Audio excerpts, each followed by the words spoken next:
British Doctor Pauline Cutting, heroine of the Beirut refugee camps, is now back in the Middle East at the sharp end of the conflict, treating Palestinian victims in occupied Gaza.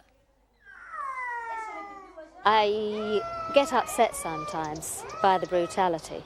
We've seen Intifada-related injuries every day. I don't think there's been a day that I've been here in 3 months that we haven't had a bullet injury in the hospital. There is a chance, and we shouldn't let it escape. Somebody says that history is like a galloping horse. When it comes nearby your place, if you don't mount it, he can run away. And I feel that the galloping horse is nearby our door. If the peace will not come now by a peace solution, so it will come in the future after bloodshed. This is what the conflict's about: land. In 1967, Israel seized the West Bank and Gaza from surrounding Arab countries. 1,700,000 Palestinians live here under occupation. They want Israel to pull out so they can form an independent Palestinian state. But since 1967, 80,000 Israelis have settled in the occupied territories and say the land is theirs. To break the stalemate, American Secretary of State James Baker has put forward a plan. The Baker Plan involves bringing Israelis and Palestinians together for a meeting in Egypt. Palestinians would choose their representatives through elections in the occupied territories. Their chosen leader in exile, PLO chairman Yasser Arafat, would not take part, though he's approved the plan. Rarely in its brief and stormy history has Israel come under so much pressure internationally and within to reach a settlement. By tradition isolated and marooned in a sea of alien Middle Eastern states, the country is now edging towards dialogue with its Palestinian enemies. Such steps have heightened the debate between those who want peace, whatever the price in terms of land, and those who proclaim they'll never give an inch. So when the plane was landing, I began crying. And I cried because I couldn't believe that I am in this country, because it has been my dream for ages to come here and to live in this country and to contribute to this country. A dream that will not come cheap. The world looks on as the former dissident Natan Sharansky, who spent 10 years in Soviet jails, shuttles from continent to continent, appealing for cash for the immigrants. Half the $2 billion needed to resettle them will come from Jews abroad. We are speaking about the biggest exodus of Jewish people, at least for 500 years, since they were exiled from Spain. That already at this moment, 1/3 of people, Jews living in Russia, express their desire to leave as soon as possible Soviet Union and their readiness to come to Israel. Every month, hundreds of thousands of Jews are joining this process. I believe that to the end of the year it will be already at least 1.5 million Jews. And that's the situation which can change not only all Jewish history, all the future of the State of Israel, but in fact influence on all the world's history. World Jewry has rallied round with cash. Shimon Peres addresses American Jews whose support in the past has been unquestioning, but who now, like their government, have doubts about the effect on Israel of the uprising. You came to Israel when two important knocks are being heard knocking on the doors of Jewish life. The knock of peace and the knock of immigration. They are interrelated. If we shall start the peace negotiations, we shall surely enlarge, enhance, and ensure the continuation of Jewish immigration from Soviet Union. If we shall have more Jewish people come here, we shall feel more secure and more able to make peace. Palestinians don't agree. Faisal al-Husseini is a driving force behind the uprising. Our fears that such big immigration, it will cause for creating the dreams of the right wing in Israel, that there is no need to withdraw from the West Bank and Gaza Strip. On the contrary, there will be need for more land to be occupied in the future. So we are afraid that such immigration will be obstacle in front of the peace. Maybe a glass of vodka? The Russian immigrants savouring glasnost here in Israel will swell the population by up to 20%. For 10 years, Marian Shovtiak was a refusenik, banned from leaving Russia. I admire the people who built this country and who made so good things in this country. And in comparison with Russia, when I compare what has been done in Russia for 70 years and what this little country made for 40 years, it's tremendous. The controversy over the Soviet Jews lies in how many settle in the occupied West Bank. Since Israel seized the land 23 years ago, 80,000 Israelis have built their homes in settlements here, though they're still in a minority amongst Palestinians. Givon Hadasha, north of Jerusalem, was founded 10 years ago by a Russian and wants to take new Soviet immigrants. The international community, in particular America, warns against resettling the immigrants in the occupied territories because it's disputed land. Those living here guard the land jealously, putting down Israeli roots on territory inhabited by Palestinians until the Israeli occupation of 1967. The Palestinians want the land back as part of a peace formula. This settlement has recently extended its boundaries right up against a Palestinian home. The Garib family claim they've been farming the land, now taken by the settlers, for generations. Their house was here before the settlement was ever built. The dispute is symptomatic of the wider conflict over land. Mrs. Garib accuses the settlers of trying to drive her family from their home. The army and the settlers came and destroyed my house. It's all ruined. They broke the windows, the sideboard, the wardrobe, the television. They left nothing at all. Settlers deny they're responsible for the devastation, but it's a clash that promotes further distrust.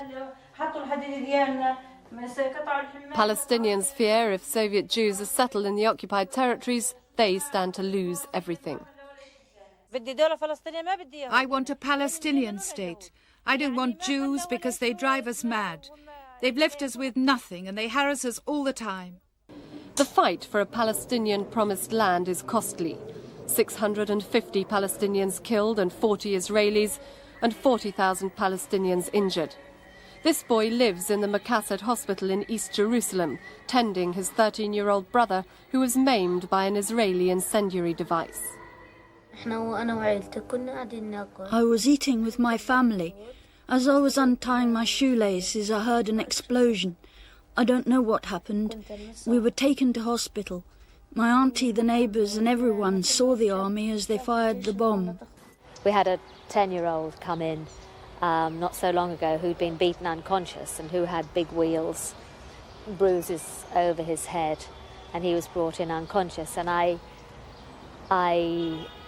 was upset at that, at the brutality. I mean, for both sides, because the child, of course, I felt sorry for because of his injuries, but also I felt sorry really for the people that did it, because they have to bear that memory that they beat a child unconscious. These are the bullets being extracted from Palestinians wounded in the uprising.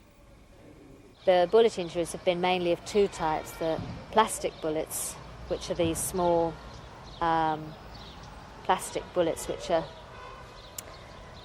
highly penetrating and penetrate the tissues, and the other type are the rubber bullet injuries, which are these rubber-coated metal bullets, much bigger, and they produce a much more blunt injury. The danger with these particularly is they penetrate children's heads quite easily. The army claims Mustafa Shavake was involved in a stone-throwing incident, though the Palestinians say the streets were calm. The killing hardens resistance to Israeli dominance. It affects me because someone is missing from home, because we don't see him anymore. I brought him up and he went just like that. In just 5 minutes he was gone. Is it worth the death of your son for the sake of the Intifada? Yes, it is. He liked martyrs and wanted to die like that. He always said he wanted to be a martyr like them. Everything is in God's hands.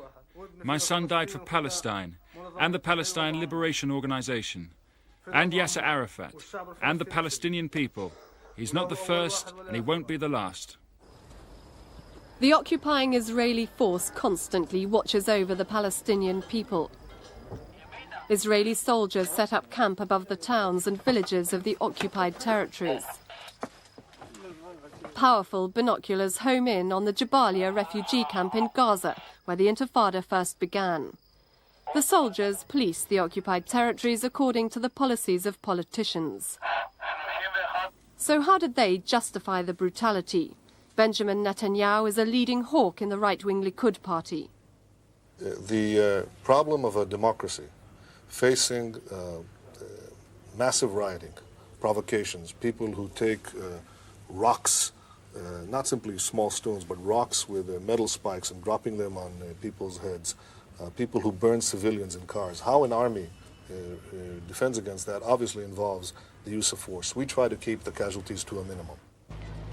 The right in Israel clamps down with an iron fist, petrified of losing the occupied territories for political and biblical reasons and for their strategic importance. If the land did become an independent Palestinian state, there'd be a point north of Tel Aviv where Palestine would be some 10 miles from the sea. Israel, reduced to a strip along the coast, would be vulnerable to division. Now, we're prepared to take many risks for peace, but one thing we're not prepared to do, we're not prepared to reduce Israel to a thin thread on the Mediterranean and have Mr. Arafat, Khawatmeh, and Khabash, and all these other philanthropists sit on the high ground planning to snipe and snap the lifeline of Israel. That we're not prepared to do. What is the PLO, a people or an organization? If it is a people, I says, okay, gentlemen, go and elect whomever you want. We don't stop you from doing so. We are not going to censor their minds. We are aware that the people that will be elected will not necessarily be pro-Israelis or pro-Zionist. Doves in the party already talk to the PLO and predict Mr. Peres will do so too one day. Well, he knows himself deep in his heart, even not deep in his heart, shallow in his heart, that the Palestinians he wants to talk to are taking their orders from the PLO. But he didn't cross the psychological Rubicon of saying, let's talk with the PLO. So I've crossed the Rubicon years ago. They'll come. Peres and his friends in my party, in the Labour Party, will have to spell it out. It's a view people in Israel appear to be slowly moving towards. They're tired of the political stalemate between the two main parties, who have equal support in the Israeli parliament. An opinion poll to be published next week shows 59% of people now want dialogue with the PLO. You say you can see the opinion in the Knesset, you can see the opinion in the media, in the streets. The average Israeli wants peace. Not everybody, and we're in a free democracy, agrees on the methods to achieve peace because not everybody has reached a stage where they can feel they can trust Arafat or the PLO. But for the first time, people are coming in droves to listen to PLO sympathisers. Before the uprising, this meeting would never have taken place. Faisal al-Husseini has been imprisoned for his PLO links, yet the meeting is packed largely with Israelis. Many can't get in to hear him tell why he's now fighting a battle for peace. I can say that it is the last chance to reduce the casualties in the area, because the next peace, it will be built after a very high price, which can be paid not only by us, but also by the Israelis. We travelled to Tunis, where Yasser Arafat had agreed to be interviewed. We were led to a PLO office somewhere in the city, where we were put through rigorous security checks by armed guards. But during the interview, Yasser Arafat grew agitated, and after 10 minutes, he left. The problem arose over our discussion of the Palestinian uprising. I asked Yasser Arafat if there could come a time when he believed compromise was getting nowhere and the PLO would resort to violence. He replied that he wanted to choose the way of peace, but if Israel didn't choose peace, it would be choosing war. I asked if this was a threat. He replied, a warning. Yasser Arafat then got up and left the room. His bodyguards, who were armed, removed the tape from our camera and we were made to leave. Yasser Arafat is distanced from the refugee camps in the occupied territories, the front line of the Intifada. Here, both young and old support the PLO. But recent orders from Tunis to stop the killing of collaborators accused of spying for Israel have largely been ignored in the streets. There's a civil war going on today among the Palestinians, with a very, very high percentage of the casualties in the West Bank and Gaza being caused by Palestinians killing Palestinians. This matter is not that Palestinians killing each other, as the Israelis trying to make the picture. No, it is a fight against the collaborators. We as Palestinian people, we don't like to see Palestinians killed, but in the same time, we don't like to see within us collaborators. We are not using armed struggle, not because it is forbidden, but because we believe that it will not help now. But in the future, if we will find that nothing else will help, so maybe we'll go to this way. In Arabic, there's not a day that passes that Arafat or his deputies do not explain plainly again and again and again. We don't want peace with Israel. We want a piece of Israel so we can get the rest. And that strategy of liquidating Israel by stages is something that is many things, but peace it is not. But without compromise, the chance of peace is slipping away. For Israel, international patience and with it international cash is no longer guaranteed. Palestinian frustration at the lack of progress could erupt in a more sinister struggle. But Israel holds the territorial cards. Many believe peace will only come if her hand is forced into sharing power or land with her enemies. There is enough milk and honey in the land of milk and honey for them and for us. With modern technology, we can bring in as many people as we want. So can they once they have their independence. I think the Palestinians have faced the reality that there has to be a compromise and a discussion for peace. I think that the Arabs, the Palestinians, as well as us, all of us need peace. Peace is inevitable. But here it's a thin line between peace and war. Both those at the heart of the struggle and the new immigrants need Israel to start a genuine dialogue for peace. Otherwise, they face the prospects of a greater conflict.